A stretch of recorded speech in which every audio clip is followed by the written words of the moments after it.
Hello students, Vande Mataram. Welcome to all of you in the session number 6 of chapter number 6 molecular basis of inheritance. Up to the previous session हमने ऐसे experiment discuss किए थे जो experiment कहीं ना कहीं prove करते थे कि डीएनए ही जेनेटिक मटेरियल है. So next experiment which are used to prove that genetic material is DNA. Experiment का नाम हम लोग दे सकते हैं ट्रांसडक्शन. तो ट्रांसडक्शन का मतलब क्या है? सो transfer of genetic material by bacteriophage. Bacteriophage मतलब आपको पता है ऐसा वायरस जो बैक्टीरिया को इन्फेक्शन करता हो. So transfer of genetic material by bacteriophage to bacteria, कि वायरस से बैक्टीरिया की बॉडी में जब जेनेटिक मटेरियल ट्रांसफर किया जाता है तो उसे बोला जाता है transduction. So unequivocal the clear proof that DNA is the genetic material came from the experiment which are performed by Alfred Hershey and Martha Chase in 1952. So Alfred Hershey and Martha Chase 1952 इन दोनों ने एक experiment perform किया था जो एकदम clear proof देता है कि डीएनए ही एज अ जेनेटिक मटेरियल काम करता है. Now, both of the scientists worked with the viruses that infect the bacteria. और वो वायरस को आपको पता है क्या बोला जाता है? बैक्टीरियोफेज. तो दोनों साइंटिस्ट किसके ऊपर काम कर रहे थे? ऐसे वायरस के ऊपर जो बैक्टीरिया को इन्फेक्शन करता हो. तो इन दोनों ने जो एक्सपेरिमेंट डेमोन्स्ट्रेट किया था या तो लोगों के सामने रखा था, वो क्या कह रहा था? So experiment demonstrated that only DNA, जो क्या है जेनेटिक मटीरियल है. So only DNA of phage. Phage का मतलब है वायरस. तो वायरस का डीएनए ही होस्ट सेल के अंदर एंटर हो रहा था. होस्ट सेल कौन था? बैक्टीरिया. और वो बैक्टीरिया का एग्जाम्पल हमने लिया है ये एक्सपेरिमेंट के लिए, इसेरिशिया कोलाई. सो हेर्शी और चेज के एक्सपेरिमेंट ने क्या डेमोन्स्ट्रेट किया था? Only DNA of phase of virus are entering into the host cell bacteria Escherichia coli. चलो वो डीएनए बैक्टीरिया के अंदर चला गया and that this DNA carries all genetic information which are necessary for assembly of new phage progeny. नया virus बनाने के लिए जो भी जेनेटिक इंफॉर्मेशंस की जरूरत है वो सब किसके पास है? डीएनए के पास, जो वायरस से बैक्टीरिया की बॉडी के अंदर एंटर हुआ था. ये इन दोनों ने जो एक्सपेरिमेंट किया था उसका एक छोटा सा कंक्लूजन था. तो वो लोग क्या करते थे? बैक्टीरियोफेज मतलब वायरस को अटैच करवाते थे बैक्टीरिया की बॉडी पे. तो the bacteriophage attach to the bacteria and genetic material किसका? वायरस का enter into the bacterial cell. तो जैसे ही वायरस बैक्टीरिया को अटैच करता है, वायरस का जो जेनेटिक मटेरियल है वो बैक्टीरियल सेल के अंदर एंटर होता है. Now bacterial cell treat the viral genetic material as if it was its own. अब बैक्टीरिया को नहीं पता है कि ये मेरा खुद का जेनेटिक मटेरियल नहीं है. वो क्या समझता है? ये तो मेरा ही खुद का जेनेटिक मटेरियल है. And subsequently manufacture produce more virus particles. तो bacterial cell viral genetic material को खुद का जेनेटिक मटेरियल समझ करके नए वायरस के पार्टिकल्स को प्रोड्यूस करने लगता है. So Hershey and Chase worked to discover whether it was a protein or DNA. अब आप अगर पहले की स्टेटमेंट देखो तो सब जगह पे ऐसा ही लिखा है जेनेटिक मटेरियल.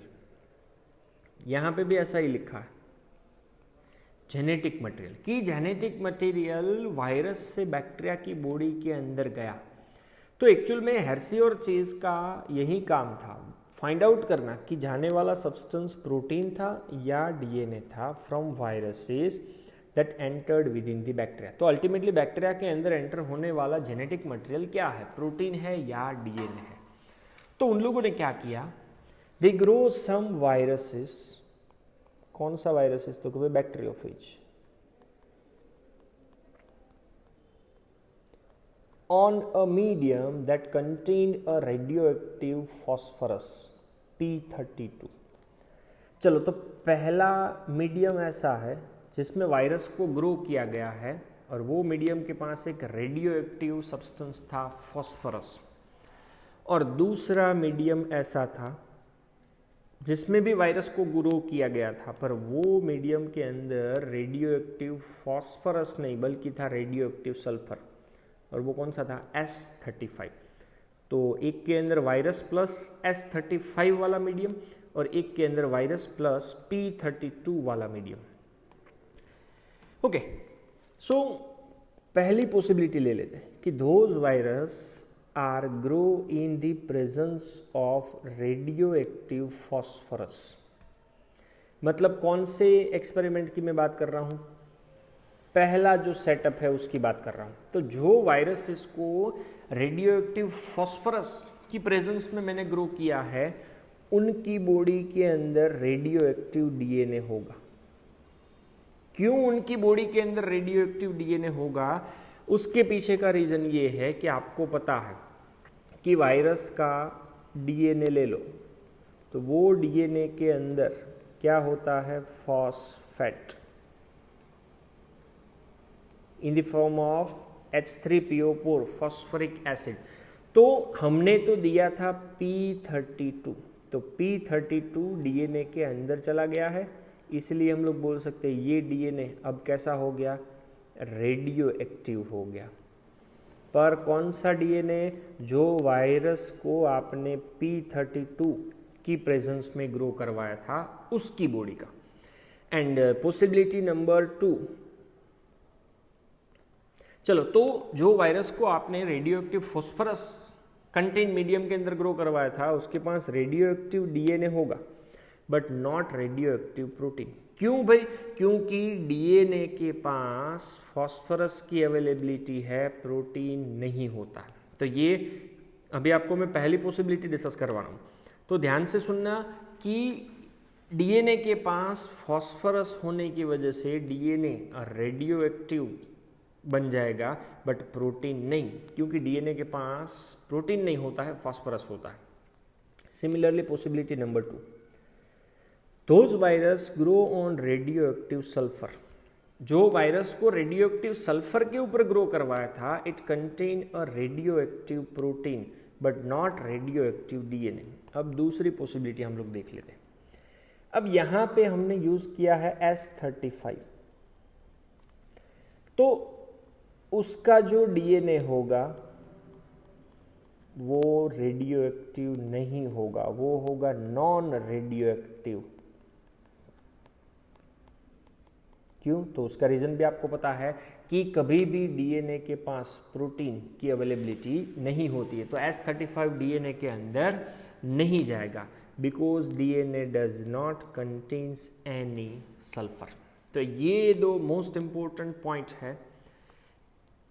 चलो, देन आफ्टर क्या करते थे, अब ये रेडियो एक्टिव फेज जो है were allowed to attach to Escherichia coli bacteria. Radio active phage पहली पॉसिबिलिटी वाला भी और दूसरी पॉसिबिलिटी वाला भी, अब ये दोनों वायरसेस को इसेरिशिया कोलाई के साथ इन्फेक्शन करवाएंगे। तो अब आपको पूरा एक्सपेरिमेंट डायग्रामेटिकली एक्सप्लेन करता हूं। पहले आपको दिख रहा है उसका रॉ मटेरियल, तो पहला रॉ मटेरियल आप देखो, तो फर्स्ट जो बैक्टीरियोफेज है, अब पहले तो मैं आपको बैक्टीरियोफेज के कंपोनेंट की बात कर दूं, तो ये होता है उसका कैप्सिड जो प्रोटीन से बनता है, और अंदर होगा उसका जेनेटिक मटेरियल। तो ये आपको दिख रहा है bacteriophage, possibility number 1 and possibility number 2। क्या दोनों के अंदर डिफरेंस है, तो डिफरेंस आप ध्यान से देखो, तो पहले वायरस का रेडियो एक्टिव S35 लेबल किया हुआ प्रोटीन का कैप्सूल है, तो फर्स्ट जो वायरस है उसका डीएनए आपको रेडियो एक्टिव सब्सटेंस वाला नहीं दिख रहा है, और दूसरा जो है उसका डीएनए रेडियो एक्टिव लेबल किया हुआ है, किससे? P32 से। सो सेकंड में डीएनए रेडियो एक्टिव लेबल्ड है और फर्स्ट में प्रोटीन का कैप्सूल रेडियो एक्टिव लेबल है, क्योंकि रेड कलर जो है वो रेडियो एक्टिव सब्सटेंस को डिस्क्राइब कर रहा है। चलो, तो फर्स्ट स्टेप ये एक्सपेरिमेंट का होता है इन्फेक्शन। किसको इन्फेक्शन? तो भाई इसेरिशिया कोलाई नाम के सेल को ये फाज का इन्फेक्शन करवाए। चलो, इन्फेक्शन जैसे ही होगा, आपको पता है जेनेटिक मटेरियल बैक्टीरिया के अंदर जाएगा। चलो, दोनों में से जेनेटिक मटेरियल बैक्टीरियल सेल के अंदर चला गया। अब दूसरा करेंगे उसका ब्लेंडिंग। ब्लेंडिंग का मतलब होता है उसको प्रॉपरली मिक्स करना है। चलो, तो सेकेंड डायग्राम में आपको दिख रहा है उसको प्रॉपरली मिक्स किया गया है। तो मिक्स करने के बाद दोनों में आपको जेनेटिक मटेरियल अंदर जाता हुआ दिख रहा है। दोनों में जेनेटिक मटेरियल बैक्टीरियल सेल के अंदर चला गया।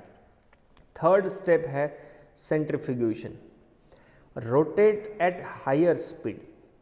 रोटेट एट हायर स्पीड, बहुत ही ज़्यादा स्पीड से उसको रोटेट किया जाता है। अब जितनी स्पीड से आप उसको रोटेट करोगे, आपको पता है आपको दो फ्रैक्शंस मिलने वाले। जितने भी हायर वेट वाले सब्सटेंस है वो आपको नीचे मिलेंगे और जितने भी लोअर वेट वाले सब्सटेंसेस है वो आपको कहां पे मिलेंगे? अपर पार्ट पे। तो हमें भी ऐसे दो फ्रैक्शंस मिल जाएंगे। एक फ्रैक्शन हमें मिलेगा लोअर वेट वाला अपर पार्ट में और हायर वेट वाला नीचे वाले पोर्शन के अंदर। तो फाइनली इसका कंक्लूजन क्या निकलेगा? तो सेंट्रीफ्यूगेशन के बाद कंक्लूजन के लिए तो आपको पहले मैं थियोरेटिकली पार्ट बता दूं। Then as the infection proceeds, viral coat were removed from bacteria by agitating them in a blender. चलो, पहला इन्फेक्शन किया। दूसरा, ब्लेंडिंग जैसे ही करेंगे ना, तो ये जो वायरस का कोट था प्रोटीन से बना हुआ वो रिमूव हो जाएगा और खाली जेनेटिक मटेरियल बैक्टीरियल सेल के अंदर चला गया।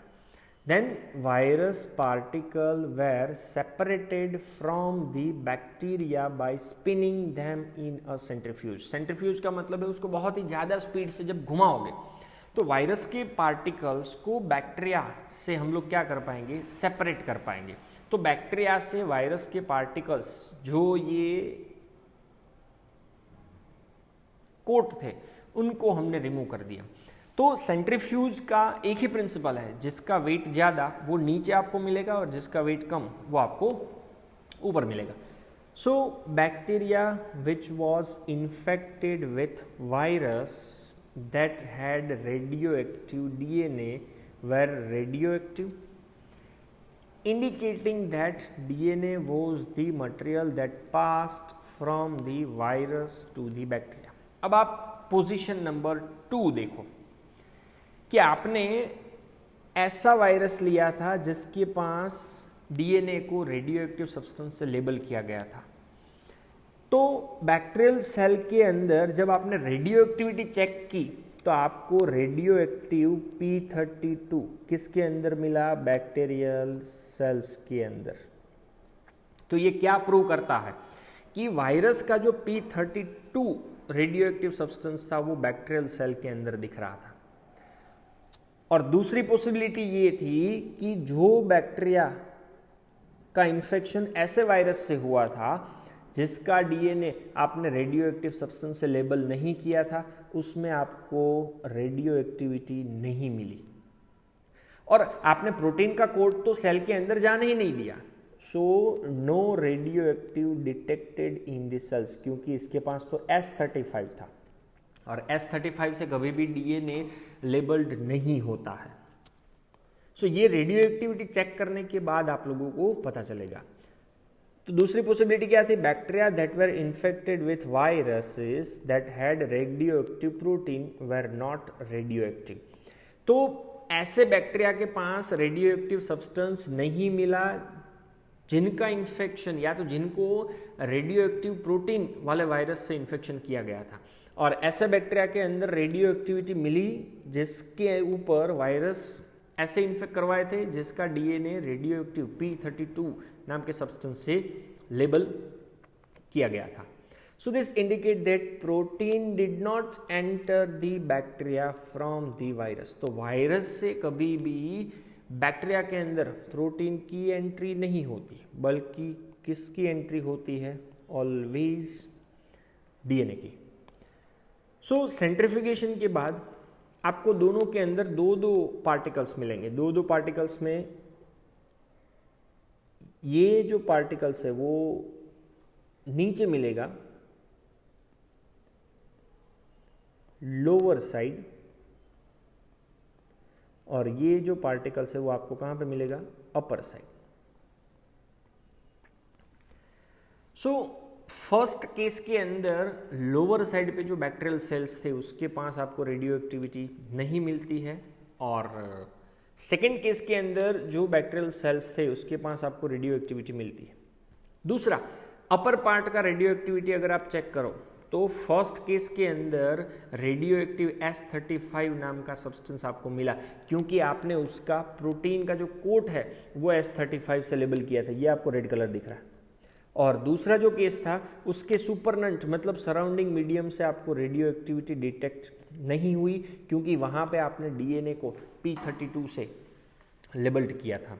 सो फाइनली ये एक्सपेरिमेंट क्या प्रूव कर रहा है कि DNA is therefore the genetic material that is passed from virus to bacteria. तो यहाँ पे ये कंफर्म हो जाता है कि वायरस से डीएनए ही बैक्टीरिया के अंदर जाता है, और बैक्टीरिया उसको यूज करके वायरस के नंबर ऑफ सेल्स को क्या करता है? मल्टीप्लाई करता रहता है. सो ये था ट्रांसडक्शन नाम का एक्सपेरिमेंट, हेर्शी एंड चेज का एक्सपेरिमेंट, जो एकदम क्लियर प्रूफ कर रहा है कि एक्चुअल में as a genetic material always DNA ही काम करता है, ना कि protein. Thank you very much. जय हिंद.